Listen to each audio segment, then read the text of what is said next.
Yeah, I'm in a great place right now, mentally and physically, and I mean, I'm back where, first of all, I had my last win, and it was my debut. I'm back in my own country. I've got all my family, my friends around me, and I'm in a great place. You know, I'm very, very happy, and I'm just ready to fight and put on a performance. You know, Saturday night. You're obviously fighting Makwan Americani on Saturday. What do you make of him as an opponent? A guy, I think a lot of fans, they see his knockouts, but he obviously has very high level grappling as well, a lot of submissions, and you obviously have a very high level wrestling and grappling base too. Typically, when we see these two high level grapplers, it can turn into a striking match, like historic, like Matt Hughes would fight like Josh Koscheck. That would happen, for example. So what do you make of his skill set in the octagon all around? Yeah, he's got great skills. You know, I mean, it is a great fight. You know, and like you said, sometimes two wrestlers end up, you know, striking much more. Mainly probably because of our ego a little bit as well, because I don't want to get took down. I don't want to fail a takedown. I don't want him to take me down. You know, so sometimes our ego a little bit. You know, you've seen it with Colby and Kamara. You know, they didn't really attack too much in the first fight. So I think that's what happens, and that's why they end up striking more. But yeah, you know, Makwan's got good skill set. He's got similar chokes to me on the ground, and that's what's going to make it a great fight on the night. I think he's gone under the radar a little bit, and you know, I think people's going to be surprised when they see us walk out on the night, and they're going to be excited to see that fight. And we're going to put on a performance, I presume. So confident in your hands against Makwan, I would imagine. Yeah, you know, that's what I'm taking from my last fight a little bit more. Coming up against somebody like Lando Vanato was my last fight, and he's an exceptional striker. He's world class in striking. He's come up against some great guys, and you know, I hurt him. I hurt him on the feet. I definitely did hurt him with a couple of right hands. So, you know, that's the kind of confidence I'm going to be taking to this fight. I'm going to put the pressure on. I'm going to get the finish. And finally, I asked Molly this just before you came out. Back stateside, we hear about this golden era of MMA in the UK right now, presently. So can you feel that right now during fight week from the fans? I mean, they haven't had a card since 2019, and now they're getting the stacked card for their return. Yeah, the last card here was 2019 again, where I had my debut. So I had that feeling of my debut. I was excited all week and buzzing because it was my debut, and I'm getting that same feeling again. And yeah, it's one of the best cards they put on in the UK ever, I think. You know, looking at this card, there's a lot of big names on it, and you know, Tom, my teammate, Tom Aspinall, he's headlining, so that's nice again. You know, I've been here before when Till headlined, but you know, the results I think are going to come this time. I think because obviously last time we didn't get 2 results, but this time we'll get the 2 results. Mike, to the back here. Obviously, you are coming off of those 2 losses. You know, they didn't go your way. Do you approach this fight any differently? As you have done in the past? I don't approach it any differently, you know, and I'll be honest, this fight is so much more than, you know, me keeping my job off the 2 losses. This fight is to put on a performance for my dad. Sadly, my dad has been diagnosed with a terminal illness, and he's going to be there cage side watching me, you know, on the night, and that is what it means to me. You know, there is absolutely no chance that this guy's going to put me away on Saturday night. You know, you can put me in with the heavyweights on the main event, and they won't put me away either, because I'm there to put on a performance in front of my dad, and that is what it means to me, and that's the main thing. I'm going to dedicate this fight and this win to my dad. Has that given you any extra motivation then going into this one? Yeah, it's not going to put any extra pressure on me, you know, if that's what you're thinking, but it has definitely given me much more motivation. It's given me, you know, it's lit a fire in my belly, and I'm very excited for the fight, but I'm very angry for the fight as well, and I feel that's going to bring the best out in me. And in terms of training for this, have you approached training for this any differently? Having had those 2 losses, is there anything that you've taken away from those that you've maybe made improvements? I mean, yeah, obviously you know, coming off 2 losses, I think coming off losses, the first person you need to look at is yourself. I think a lot of people do it wrong. They start changing gyms, they start changing weights and things like that. But I sat down and I thought to myself, and I changed the fact that obviously I train in Liverpool, which I'm travelling 4 hours a day to get to, you know, because I train twice a day, I'm going to and from. So I moved into Liverpool this time and made sure my recovery was perfect, and I feel that's helped me a lot. So I just literally moved away from my family for the last 5-6 weeks of my camp, you know, and made sure I made that sacrifice, and I just lived, eat and sleep, breathe, training, and that was it. And last one for me, what do you think we can expect to see from Makwan on Saturday night? You know, I mean, he is a little bit hit and miss, Makwan. You know, I think he's sometimes he turns up, sometimes he doesn't. We'll see, but it doesn't matter what kind of Makwan's going to turn up because I am turning up and I am getting that win. Mike, this fight back here at the back.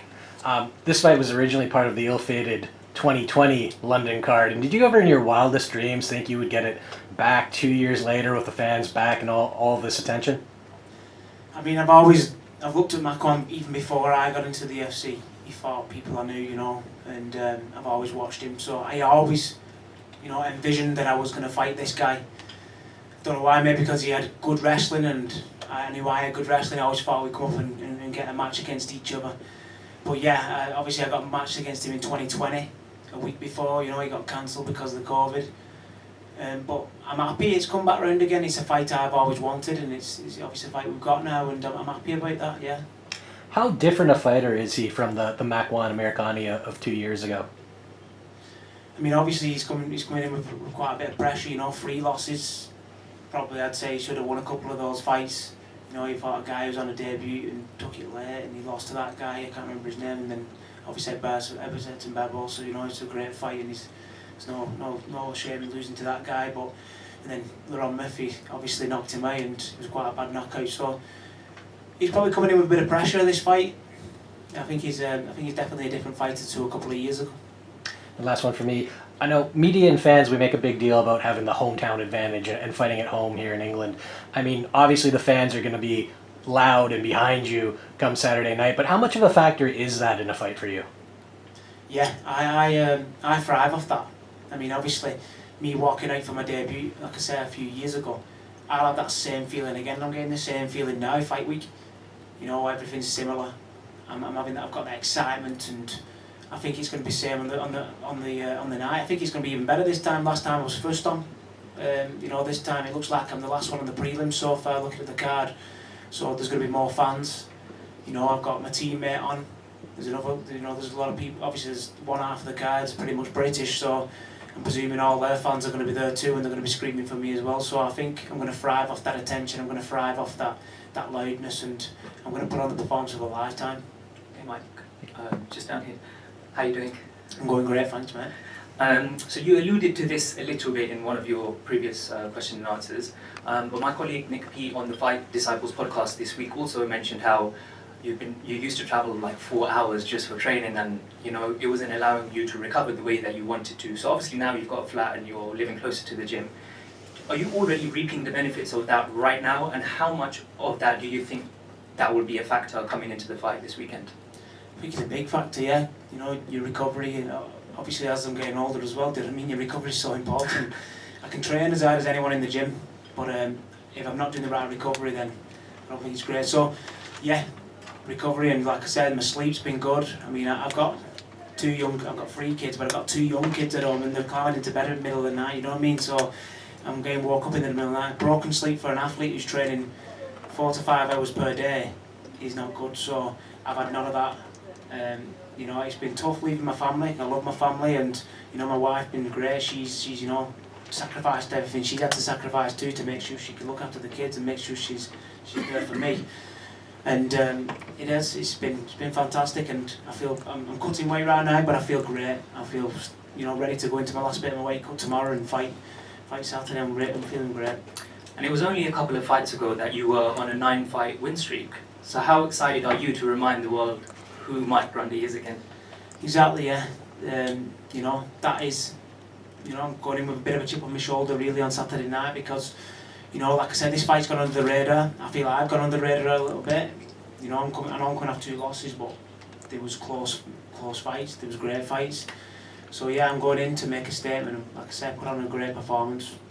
And just my final question, and on a bit of a lighter note, what's your most favourite thing to do after you fight? After the fight, eat.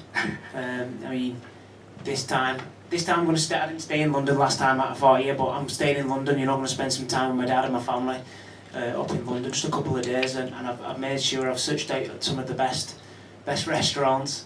We're going to American Diner on Sunday daytime. I'm going to eat there and get a big burger, I think. Good luck on Saturday night. Thanks very much, mate. Hi, Mike. Here. Hi, mate. Mark One is very well known for his anaconda choke. How many times have you watched him doing that, and how prepared are you for it? Yeah, I've seen him obviously do it quite a bit, and I'm very prepared for it because he's got the similar choke that I use as well. I love an anaconda choke, I love a dash choke, I love a guillotine, it's no secret. And again, you know, my ego kicking, I don't think I'll get caught with my type of chokes either, so I'm ready for it, I'm ready for them. Is that everyone?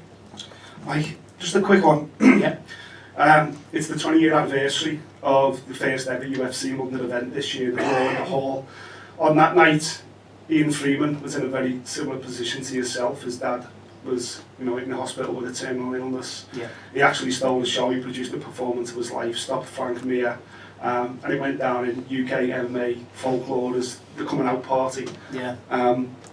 Is the stage set for you to do something very similar? Will history repeat itself? Can you set a tone and really push on for this next stage of UK MMA? I think I definitely can, and I didn't know that about Ian Freeman. Obviously, I knew he was in the UFC and stuff, but I didn't actually know that. But it does, you know, having that thing in the back of your mind, and you know, my dad's going to be sat there, he's going to be there cage side, to have him there, and you know, we don't know him anymore. Really, he's going to be able to be there for. Is special to me, and it definitely lights a fire in my belly, and it definitely is going to bring out a different animal in me.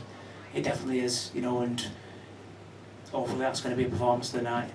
Bonus to add as well. Everyone okay, yeah? Thanks very much, everyone. Thank you.